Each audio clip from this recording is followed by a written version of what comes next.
Welcome back, everybody, to another lecture here in History 1301. And today the topic that we are going to be covering is that of the era of good feelings, the era that immediately follows the end of the War of 1812.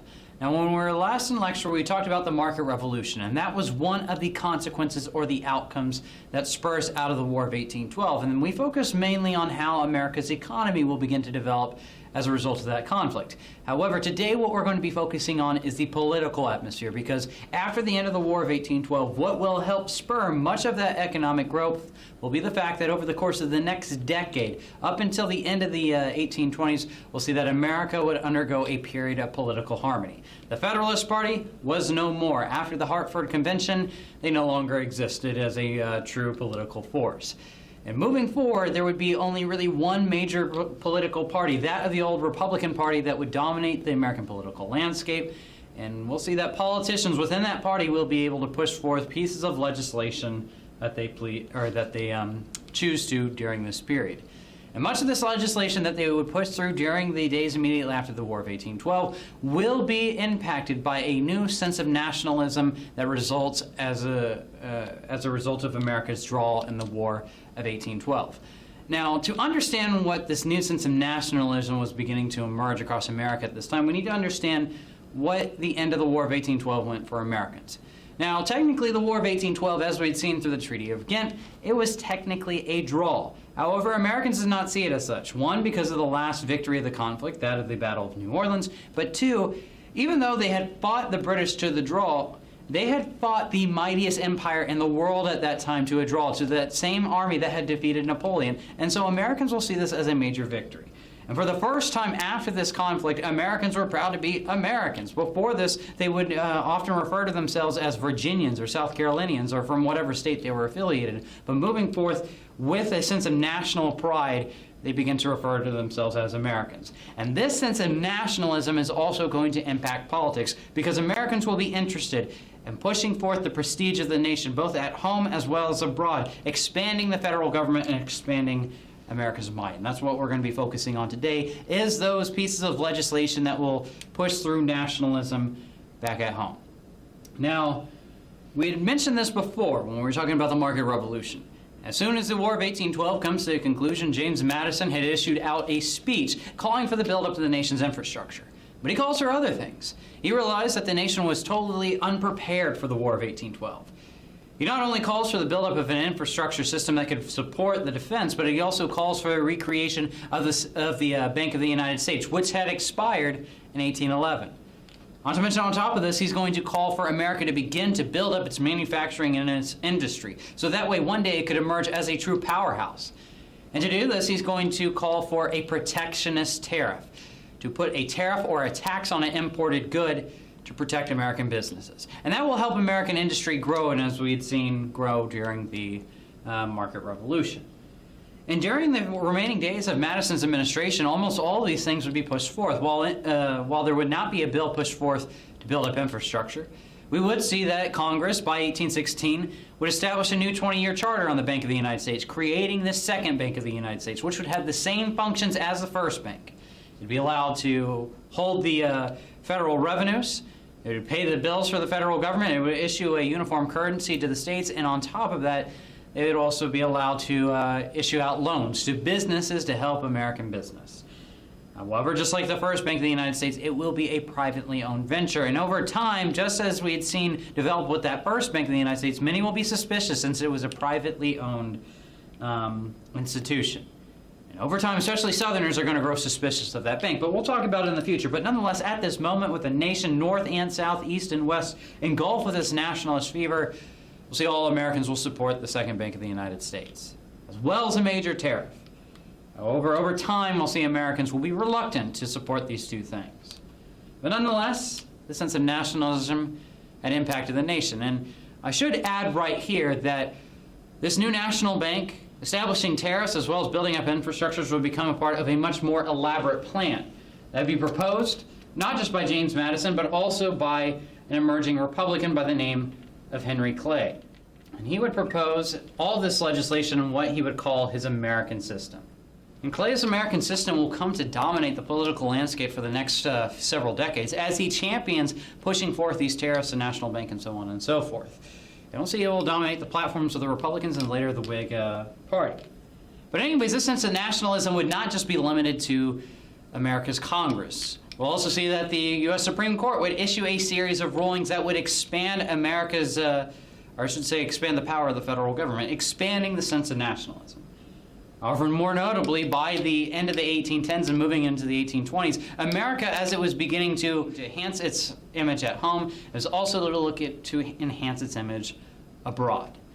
And they will do this under the next administration. Now, the main president that's going to oversee much of the era of good feelings is going to be that of James Monroe. Now, James Monroe, he will be the last of the founding presidents. However, the individual that we're going to concern ourselves with this idea of nationalism under his administration is going to be that of his Secretary of State, John Quincy Adams. Now, John Quincy Adams, the son of former President John Adams, would prove to be one of America's best Secretary of States in its history, as he's going to accomplish a lot of things to enhance America's image abroad. We're going to see that as soon as he's put into this position as Secretary of State, he wants to solve some lingering issues, most notably with the British. And he will resolve border disputes as well as disputes over trade within the Great Lakes region through a series of treaties. However, he wouldn't be done there. After Andrew Jackson leads an army into Florida, he would successfully purchase Florida from the Spanish. But more notably for John Quincy Adams on how he's going to project this new sense of nationalism abroad, he's going to be the main architect of what's become known as the Monroe Doctrine.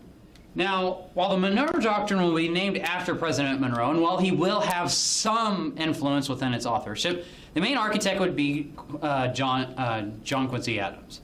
In the Monroe Doctrine, he's going to assess America's situation basically within the Western Hemisphere. Now, to understand what I mean by this, by December of 1823, the Western Hemisphere was beginning to drastically change, especially the American continents. Mainly because after America had declared its independence, we start to see, especially by the 1810s and the 1820s, all throughout Spanish America, from Mexico down south, we start to see that Mexico, Guatemala, Honduras, and several other Latin American countries, similar to the United States, being influenced by their very ideals, were beginning to go on their own wars of independence and winning their own independence.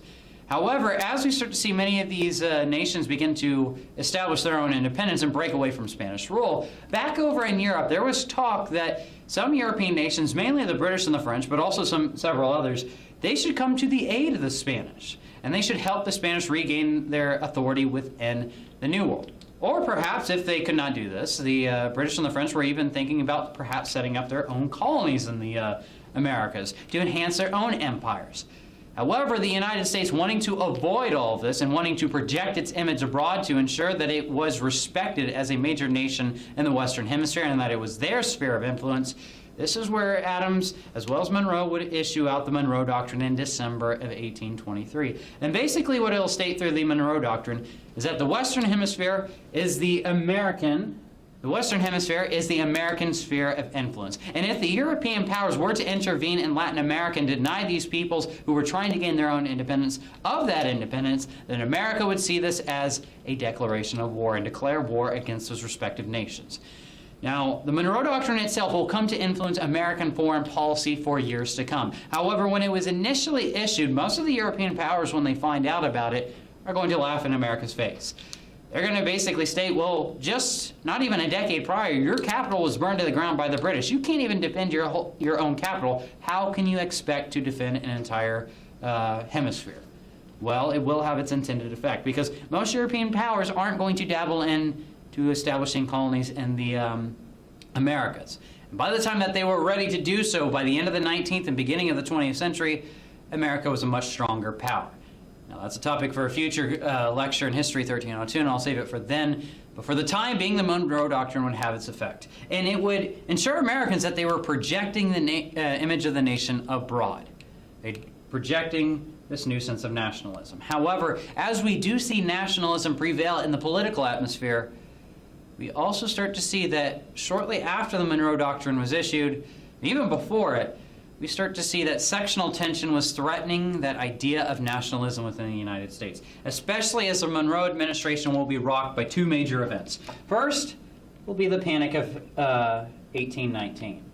Now, the Panic of 1819 was effectively America's first depression. And it really was caused by several factors, by plummeting cotton prices, by improved harvest back over in Europe, a decline in American trade, as well as the reckless loaning out of paper money by the Bank of the United States, as well as several state and local banks that caused widespread inflation that had disastrous effects. Now, the panic itself, it will last, at its worst, the course of a year, but its effects will linger on much longer than that. But it's going to begin to create some sectional tension because, especially as cotton prices begin to decline and as the tariff system was protecting American northern industry, because of economic differences, we start to see that northerners and southerners were beginning to view themselves as two distinct regions. And this creates a sense of sectionalism, being united behind your section of the country as opposed to the other. However, we won't see this really boil over until we see the episode known as the Missouri Compromise. Now, that same year of 1819, what we will see is the state of Missouri, which would become the first western state of that Louisiana Territory west of the Mississippi River, will apply for statehood. And its application for statehood will rock the nation because when Missouri looks to enter the Union, it looks to enter the Union as a slave state. Now, why was this crucial at the time? Because it threatens to disrupt the balance of power within the Senate between the number of slave and the number of free states. And many Northerners were discontent of the fact that they see slavery expanding out into the West, out into this Louisiana Territory. It was under the impression of many of those who were in Congress, especially Northerners as well as some Southerners, that the institution of slavery was dying and that it would not spread out into the West. However, if Missouri was accepted into the Union as a slave state, it demonstrated that slavery wasn't dying, but rather it was expanding. And we'll see one James Talmadge Jr., he would put forth what would become known as a Talmadge Amendment, that he wanted added to the Missouri's application for statehood, stating that as soon as Missouri was accepted into the Union as a state, that very same day, there could be no more importation of slaves into Missouri, and after that day, every single individual born into bondage, they would be freed. This would begin this process known as gradual emancipation, which we'll talk more in detail in a future lecture.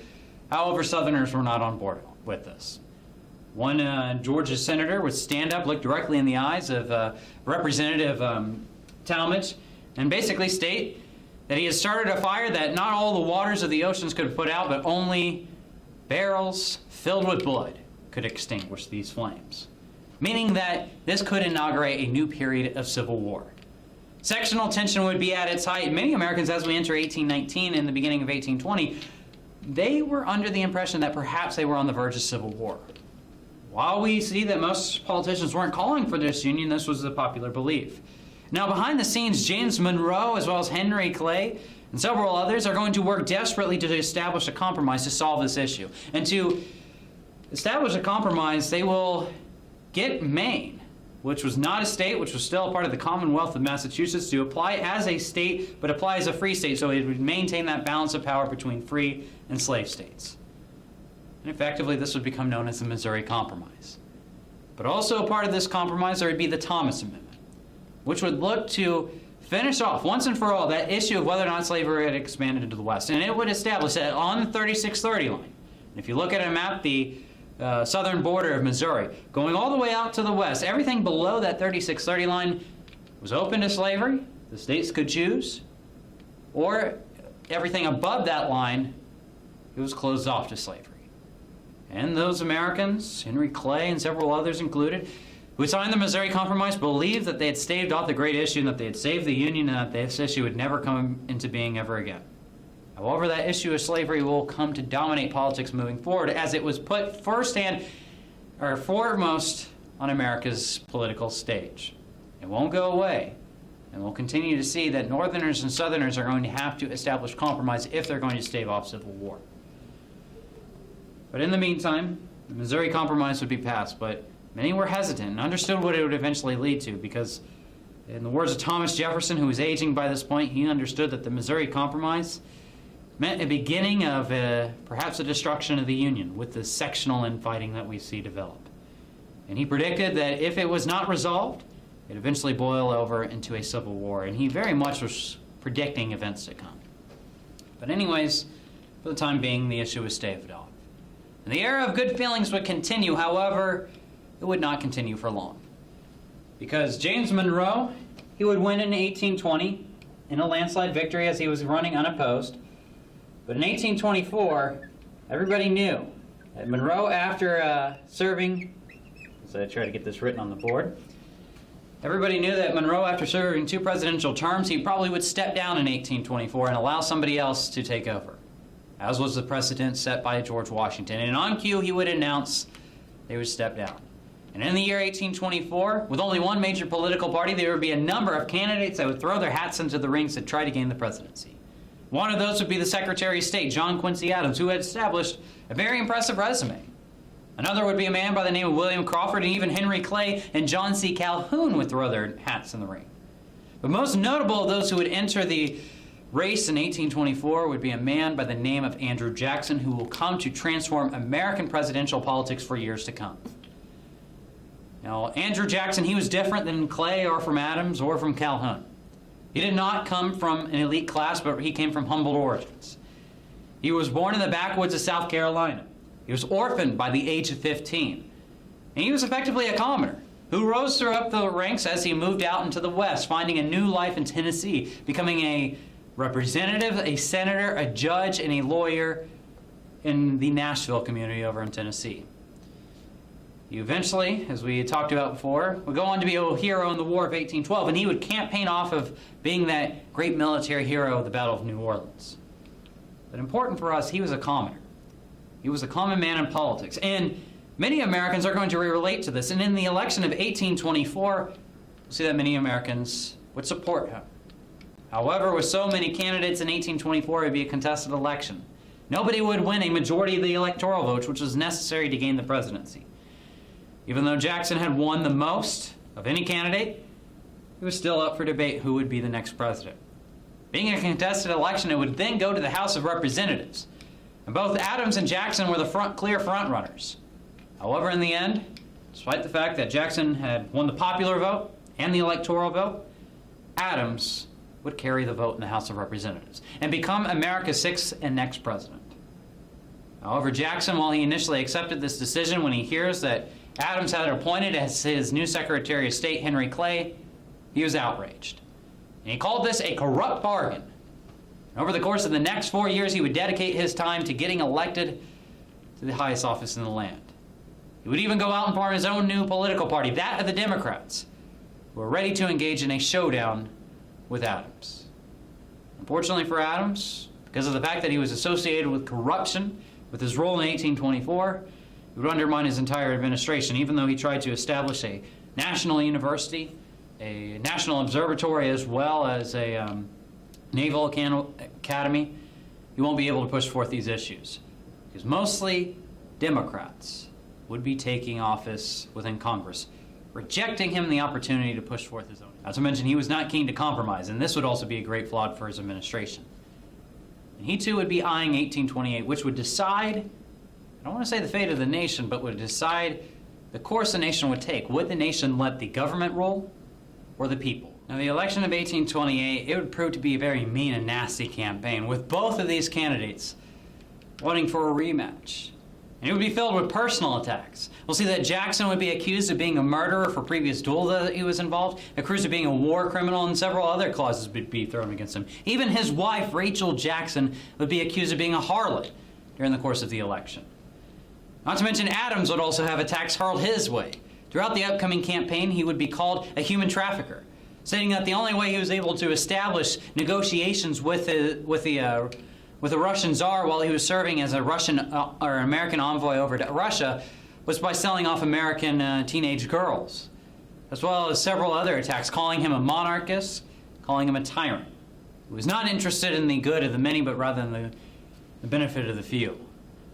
And this campaign would go on for several months, and it would be debated amongst the American population on who they would support for several weeks. However, come election day, with only these two candidates on the board, the American people would choose Andrew Jackson. They could sympathize with him and would relate to him. Not to mention, by this point, most average white male Americans were allowed to vote. A democratization trend that had culminated by this point that had begun back during the Jefferson administration. And with it, Jackson easily defeated Adams. And he truly would become the people's president as he looked to champion the rights of the people. However, when he takes office in March of 1829, he will be extremely bitter, especially as he will blame the death of his wife, Rachel Jackson, in December of 1828 on his political rivals. And also, he would inaugurate the most controversial presidency in American history, but inaugurate a new era in the process that would be dominated by the common man in politics, which we'll talk about next time when we get to the age of Jackson in class. But anyways, before we go ahead and wrap up this video, just like always, make sure that you go out, read the associated chapter in the textbook with this lecture. Also read through all required readings and make sure you get all assignments turned in on time. But otherwise, everybody go out, be safe. I'll see everybody next time.